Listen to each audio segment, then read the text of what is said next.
내 믿음이 가짜인가? 거듭남에 관한 설교들과 책들을 보며 진지하게 나를 돌아보았지만 도무지 답이 나오지 않았습니다. 내 안에 예수님이 계시는 걸까? 의심될 때가 많았습니다. 죄를 덜 짓고 염려가 덜할 때는 예수님이 계시는데 그렇지 않을 때는 안 계시는 것 같았습니다. 눈에 보이는 현상과 느낌과 감정에 따라 믿음이 요동했습니다. 이러다 보니 교실에서 아이들의 반응에 따라 어떤 날은 기뻐하고 또 어떤 날은 완전히 낙심이 되었습니다. 분명히 세상에서 승리하는 복음, 다 이루신 복음을 주셨다는데 저는 점점 메말라갔고 기쁨 없이 감사 없이 신앙생활을 하고 있었습니다. 내 자신을 보지 않고 예수님께 시선을 돌려야 한다는 것도 알았지만 그것조차 내 뜻대로 되지 않았습니다. 평소 성경뿐만 아니라 신앙서적도 자주 읽었는데요. 우연히 인터넷 서점을 통해 알게 된 하나님의 승부수 부활을 읽으며 처음으로 부활의 복음과 복음으로 하나 된 공동체에 눈이 뜨이게 되었습니다.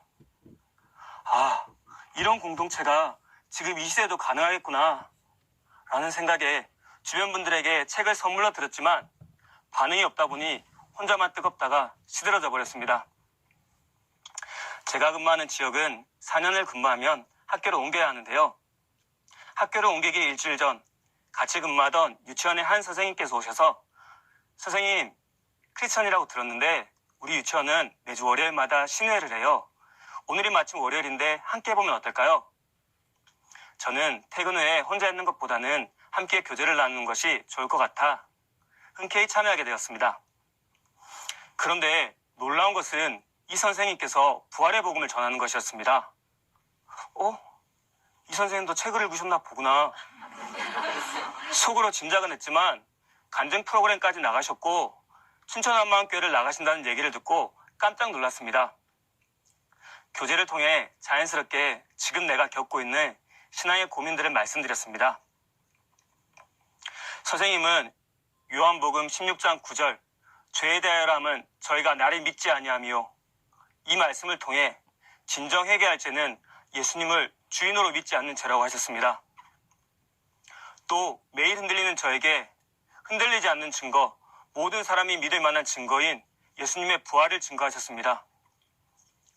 모든 것이 죽음 앞에 다 굴복하고 이 세상에 죽음만큼 강한 것이 없는데 예수님의 12제자 모두가 순교의 길을 갔던 것은 잠깐의 죽음 이후 영원한 부활이 있다는 것을 직접 눈으로 보았기 때문이었습니다. 이분이 성경에서 약속하신 그 메시아, 사람의 몸으로 오신다는 하나님이시구나. 성경과 이분이 하신 모든 말씀이 다 사실이구나. 정말 나의 주, 나의 하나님이시구나. 부활하신 예수님을 만난 증인들은 예수님의 부활을 증거할 수밖에 없었습니다. 그동안 예수님을 믿는다고 말했지만 내 삶의 주인은 나였지 예수님이 아니었음이 보이기 시작했습니다. 내가 주인 되어 내 생각과 마음대로 움직였지 예수님께 주권을 내어드리고 맡긴 적이 없었습니다. 죄와 싸우는 것, 형제를 사랑하는 것, 항상 기뻐하고 감사하는 것조차도 내 힘으로 해보려고 했습니다.